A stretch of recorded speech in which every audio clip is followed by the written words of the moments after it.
नमस्कार, स्वागत है आपका पंजाब केसरी टीवी में। मैं हूं आपके साथ प्रियंका शर्मा। पंजाब केसरी टीवी के स्पेशल सेगमेंट स्टेट मिरर में हम बात करेंगे उन तमाम खबरों के जिनका सीधा सरोकार है आपसे। केंद्रीय जल शक्ति मंत्री गजेंद्र सिंह शेखावत जैसलमेर दौरे के दौरान 2018 की गहलोत सरकार व राहुल गांधी की भारत जोड़ो यात्रा पर जमकर निशाने साधे गए। मंत्री शेखावत ने कहा कि पिछले दिनों मुख्यमंत्री अशोक गहलोत द्वारा सचिन पायलट को गद्दार कहने वाले शब्द पर शेखावत ने क्या कुछ कहा, देखिए इस रिपोर्ट में। देखिए, जब पहली बार इस तरह का फोटो छपा था कि हाथ ऊंचे करके और दिखाया जा रहा था, जब दूसरी बार हाथ उठाए गए नाकारा निकम्मा निकला, तीसरी बार हाथ उठाए गए उसके बाद में गद्दार निकला, अब चौथी बार हाथ उठाए गए, अब की बार क्या निकलेगा ये तय करें। केंद्रीय जल शक्ति मंत्री गजेंद्र सिंह शेखावत की जैसलमेर दौरे के दौरान राजस्थान 2018 की गहलोत सरकार व राहुल गांधी की भारत जोड़ो यात्रा पर जमकर निशाने साधे हैं। वहीं राहुल गांधी की भारत जोड़ो यात्रा पर शेखावत ने कहा कि राजस्थान में आने से पहले राहुल गांधी इतिहास देखें, ये भारत को तोड़ने वाले लोग हैं। आज़ादी के समय भारत का विभाजन स्वीकार किया गया था। वोट बैंक की राजनीति के चलते समाज को धर्म, मजहब, ऊंच नीच, गरीबी, अमीरी, अगड़े पिछड़े के रूप में बांटा है। ये हास्यास्पद है कि वह कांग्रेस आज भारत जोड़ने के लिए निकली है। ऐसे में भारत जोड़ो यात्रा राजस्थान में प्रवेश करने वाली है, लेकिन सरकार बनने से पहले जो वादे किए थे वो पूरे कर सरकार द्वारा युवाओं को बेरोजगारी भत्ता व महिलाओं की सुरक्षा के वादे किए गए थे, लेकिन इसमें राजस्थान सरकार पूरी तरह से विफल रही है। भारत जोड़ो यात्रा का प्रश्न है। भारत जोड़ो यात्रा बेशक राजस्थान में आ रही है, लेकिन मैं चाहूंगा कि आने से पहले श्री राहुल गांधी जो भारत जोड़ने के लिए निकले, हालांकि कांग्रेस पार्टी का इतिहास उठा करके देख लीजिए, जो भारत को तोड़ने वाले लोग हैं। आजादी के समय में उन्होंने भारत का विभाजन स्वीकार किया। वोट बैंक की राजनीति, वोटों के लालच के चलते हुए उन्होंने समाज को धर्म और मजहब के नाम पर बांटा, उन्होंने समाज को ऊंच नीच के नाम पर बांटा, उन्होंने समाज को गरीब अमीर के नाम पर बांटा, अगड़े और पिछड़े के नाम पर बांटा, जाति जाति में बांटने का काम किया, बोली और भाषा के नाम पर बांटने का काम किया। वो कांग्रेस आज हास्यास्पद है कि भारत जोड़ने के लिए निकली है, लेकिन जब राजस्थान में वो निकले और आ रहे हैं, आने से पहले मैं चाहूंगा कि वो जो वादा उनकी सरकार बनने से पहले उन्होंने राजस्थान के किसानों से किया था कि हम 1 से 10 तक गिनेंगे और कर्ज माफी होगी, वो वादा पूरा करके आए। जो वादा उन्होंने राजस्थान के युवाओं से किया था कि हम बेरोजगारी भत्ता देंगे, उसका हिसाब किताब पूरा करके आए। जो वादा उन्होंने राजस्थान के माँ बेटियों से किया था, महिलाओं से किया था कि हम सलामती का शासन देंगे, हम सुरक्षा देंगे, उनको अपने इसका हिसाब किताब देकर के आए। उसके बाद आकर के राजस्थान में नई बात करेंगे तो मुझे लगता है कि वो अनुकूल होगी। चलिए, तो इससे पहले मैंने टिप्पणी की है, कल तो गद्दार थे। देखिए, जब पहली बार इस तरह का फोटो छपा था कि हाथ ऊंचे करके और दिखाया जा रहा था, 2019 में, आपको याद दिला दूं, 18 की सरकार बनने के ठीक बाद में, उसके कुछ दिन बाद में असंतोष शब्द निकला था और अनुभवी और गैर अनुभवी ऐसे शब्द निकले थे। जब दूसरी बार हाथ उठाए गए उसके बाद में नाकारा निकम्मा निकला, दूसरी बार नाकारा निकम्मा के बाद में जब तीसरी बार हाथ उठाए गए उसके बाद में गद्दार निकला, अब चौथी बार हाथ उठाए गए, अब की बार क्या निकलेगा ये तय करें। भाजपा की जन आक्रोश यात्रा के लिए आगाज तो हुआ और इस आगाज के लिए राष्ट्रीय अध्यक्ष जेपी नड्डा को बुला तो लिया, मगर नड्डा के सामने बीजेपी की तैयारियां की कलई खुल गई, क्योंकि जेपी नड्डा तो आए मगर स्वागत में भीड़ नहीं आई। सूत्रों के मुताबिक भीड़ नहीं होने की वजह से नड्डा को एयरपोर्ट पर कुछ देर रुकना पड़ा ताकि सम्मानजनक भीड़ आ सके। क्या है पूरा मामला, देखिए इस रिपोर्ट में।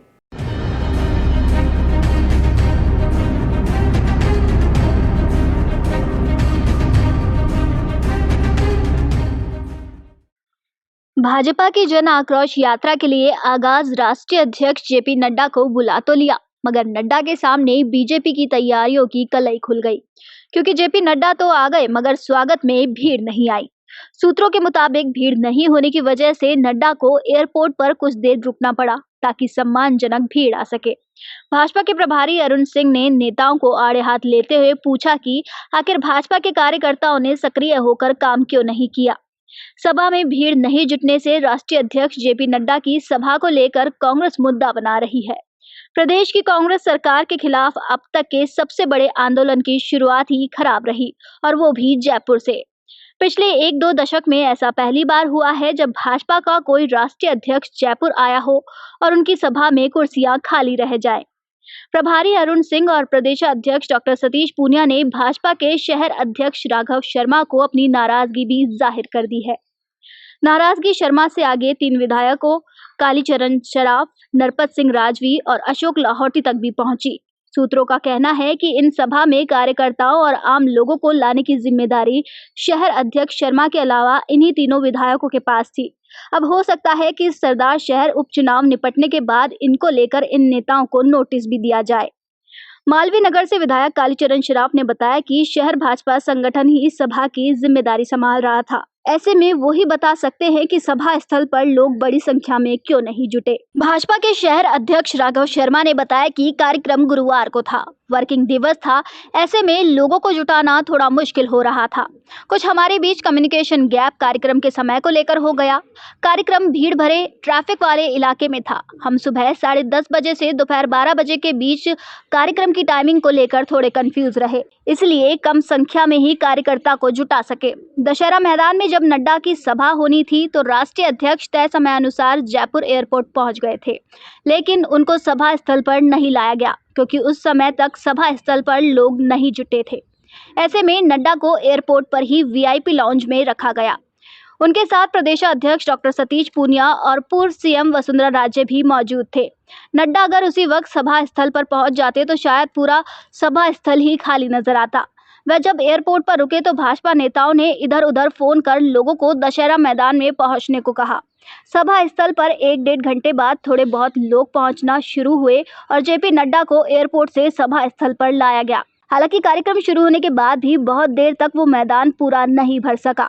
इससे भी नड्डा ने नाराजगी जाहिर की। इसके बाद प्रभारी अरुण सिंह ने प्रदेश भाजपा के पदाधिकारियों को खरी खोटी सुनाई। खबर बीकानेर से है, जहां बेटियों को छेड़ने वाले मंचलों की अब खैर नहीं। शिक्षा विभाग की और सरकारी स्कूलों में पढ़ने वाली बेटियों को आत्मरक्षा के गुर सिखाने की दिशा में की गई घोषणा अब धरातल पर नजर आ रही है। बीकानेर जिले के सीमावर्ती क्षेत्र में इन दिनों शिक्षिकाओं के आत्मरक्षा प्रशिक्षण शिविर शुरू हो गए हैं। यह शिक्षिका 7 दिवसीय प्रशिक्षण के बाद अपने अपने क्षेत्र के स्कूलों में बेटियों को प्रशिक्षण देंगी।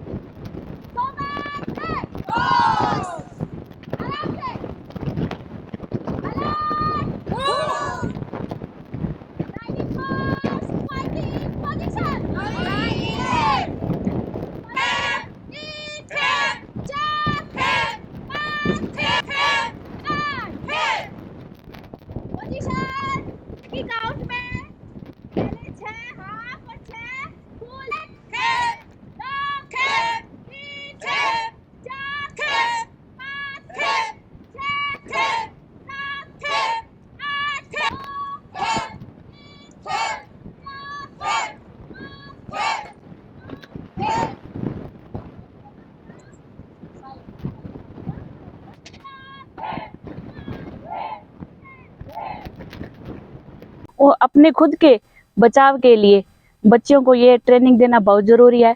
इसलिए यहाँ से हम जो भी यहाँ से गुरु सीख के जाएंगे 7 दिनों के अंदर विद्यालय में जो है इस तरह की जो सिखाएंगे बच्चों को, उनको बताएंगे कि इस तरह की जो अगर आपके साथ आपराधिक घटनाएं होती है इस तरह से, जैसे अपने को किस तरह से अगर कोई अपने ऊपर अटैक कर रहा है तो किस तरह से अपने को उनके ऊपर अटैक करके और अपना बचाव करना है।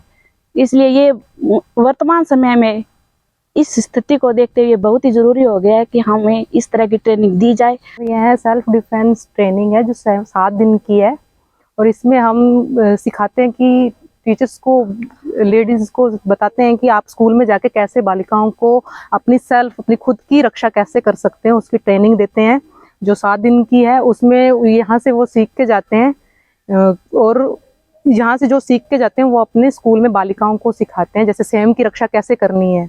और बहुत सी बालिकाएं हैं जो मतलब इंटीरियर एरिया से आते हैं, गांव से आते हैं, तो उस दौरान वो अपनी किस तरीके से रक्षा कर सकती हैं और अगर उनको कोई परेशानी है या दिक्कत है तो पहला उसका क्या पॉइंट बनता है कि आप अपने टीचर्स को जाके बताएं।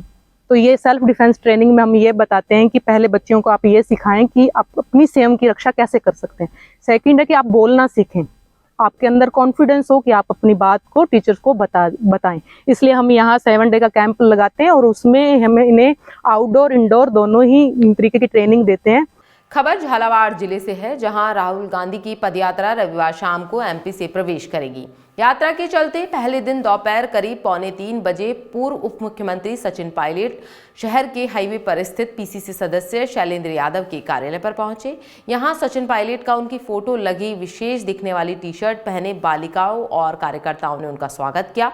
इसके बाद सचिन पायलट समेत अन्य नेता उनके कार्यालय में कुछ देर रुके। इसके बाद चमली के लिए रवाना हो गए। बता दें, आज रविवार को राहुल गांधी का चमली बॉर्डर पर ही रात्रि विश्राम रहेगा। अगले दिन सोमवार से यात्रा सुबह 6 बजे से फिर से शुरू होकर झालावाड़ शहर के लिए रवाना होगी, जबकि मुख्यमंत्री अशोक गहलोत भी झालावाड़ में करीब 5 बजे रायपुर में हेलीकॉप्टर से उतरेंगे। इसके बाद वे चमली बॉर्डर के लिए रवाना होंगे। यात्रा जो 7 सितंबर को चालू हुई थी कन्याकुमारी से अनेक राज्यों से होते हुए आज राजस्थान प्रवेश करेगी। हम सभी लोग, न सिर्फ कांग्रेस जन, लेकिन राजस्थान के तमाम लोग सहर्ष राहुल जी की इस यात्रा का स्वागत कर रहे हैं। और झालावाड़ में ये प्रदेश होगा राजस्थान में। 21 तारीख तक ये राजस्थान में रहेगी यात्रा। अच्छा। और जिस मुद्दे को लेकर राहुल जी ने यात्रा निकाली है और जिस उत्साह से लोगों ने इसको स्वीकार किया है, और ये लोग पहले कहते थे कि ये यात्रा दक्षिण भारत में काफी कामयाब हो सकती है और उत्तर भारत में आते आते शायद प्रभाव कम हो, वो इसके उल्टा रहा है। शुरुआत के दौर में जो जनसमूह था, जो पब्लिक का सपोर्ट था, वो लगातार कई गुना बढ़ रहा है। और तेलंगाना, महाराष्ट्र, मध्य प्रदेश में लगातार लाखों की संख्या में लोग जुटते गए हैं। आज देश में एकजुटता, प्यार, मोहब्बत इन मुद्दों को लेकर आगे बढ़े हैं। गरीबी, भूखमरी, बेरोजगारी जो आज दुनिया त्रस्त है, उस मुद्दों को रेखांकित कर रहे हैं। और राहुल जी की इस यात्रा की कामयाबी से भाजपा विशेष रूप से बहुत विचलित है, बहुत परेशान है, क्योंकि उनको उम्मीद नहीं थी इस प्रकार का समर्थन मिलेगा। 2250 किलोमीटर चल चुके हैं और ये छोटी बात नहीं है कि लगातार चल रहे हैं, जनता से जुड़ रहे हैं। और हर वर्ग, किसान, नौजवान, मछुआरे, डेली वेजर, पूर्व सैनिक, बच्चे, बुजुर्ग, सब लोग उनसे मिल रहे हैं, जुड़ रहे हैं, उनकी बातों को सुन रहे हैं। एक बहुत सकारात्मक संदेश गया है। राजस्थान में मैं समझता हूँ यात्रा ऐतिहासिक होगी। बहुत लंबे समय तक इस यात्रा के आगमन का, यात्रा के जो दौर हम निकाल रहे हैं उसको लोग याद करेंगे और लाखों के तादाद में लोग जुड़ेंगे आज से। बीजेपी जन आक्रोश निकाल रही है। बीजेपी की जो जन आक्रोश की याद, उनको एक भी चुनाव 12 महीने रह गए। भाजपा दुर्भाग्यवश एक सकारात्मक विपक्ष की भूमिका निभाने में बिल्कुल नाकाम रही है। और अभी भी जो इतने सारे नेता वहाँ पे पदों के लिए भाग रहे हैं और इतना दोफाड़ पार्टी में हो चुका है, सर फुटबॉल बन गया है। और आपने देखा होगा जयपुर की जो सभा थी, वहाँ पर भी उस सभा में बहुत कम लोग अटेंड कर पाए। आप हिस्सा इतना है। और लोकतंत्र में विपक्ष की भूमिका होती है, लेकिन भाजपा उस भूमिका को निभा नहीं पाई। जनता समझ चुकी है। मुझे लगता नहीं कि बहुत ज्यादा प्रभाव जनता के बीच पड़ेगा। बीजेपी सांसद दुष्यंत सिंह ने अभी थोड़ी देर पहले एक प्रेस कॉन्फ्रेंस करी, उसमें ये कहा कि मेरे क्षेत्र में वो आ रहे हैं, नैतिक स्वागत है, लेकिन आते आते बहुत लेट कर दी, सारे वादे पूरे नहीं हुए। हम तो पहले यहाँ पर आए थे, आपके 163 विधायक थे, हमने आपकी विदाई करी। सरकार यहाँ पर कांग्रेस की बनाई, 4 साल से पार्टी की सरकार काम कर रही है। अब आने वाले समय में जो हमारे यहाँ इस 4 विधानसभा झालावाड़ की हैं, जहाँ पे हम कम वोट से हार गए थे, तो सारे चारों की चारों सीट हम जीतेंगे और दोबारा सरकार 2023 में कांग्रेस पार्टी बनाएगी। वहीं राजू ठेहट के 5 हत्यारों को पुलिस ने गिरफ्तार कर लिया है। इनमें 2 हत्यारों को जयपुर के ट्रोमा सेंटर में भर्ती करवाया गया, जहां उनका इलाज जारी है। फिलहाल ट्रोमा सेंटर को छावनी में तब्दील कर दिया गया है। वरिष्ठ चिकित्सकों की टीम अस्पताल में मौजूद है। चिकित्सकों का कहना है कि फिलहाल दोनों हत्यारों का इलाज किया जा रहा है। गोली पैर में फंसी है या नहीं, इसकी जानकारी कुछ देर बाद पता चल सकेगी।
इनको हमने इमरजेंसी बंद जैसे आप देखने को दिया है और जो टीम एग्जामिन करती है फिर उनकी जो ड्रेसेस वगैरह बनी हुई है उसको खोल करके इनकी पहले प्राइमरी रूम को देखेंगे और आगे फिर एक्सरे करा के ये चीज निश्चित किया जाएगा कि जैसे गोली अगर है तो अंदर पैर में है या पैर से निकली जाती है।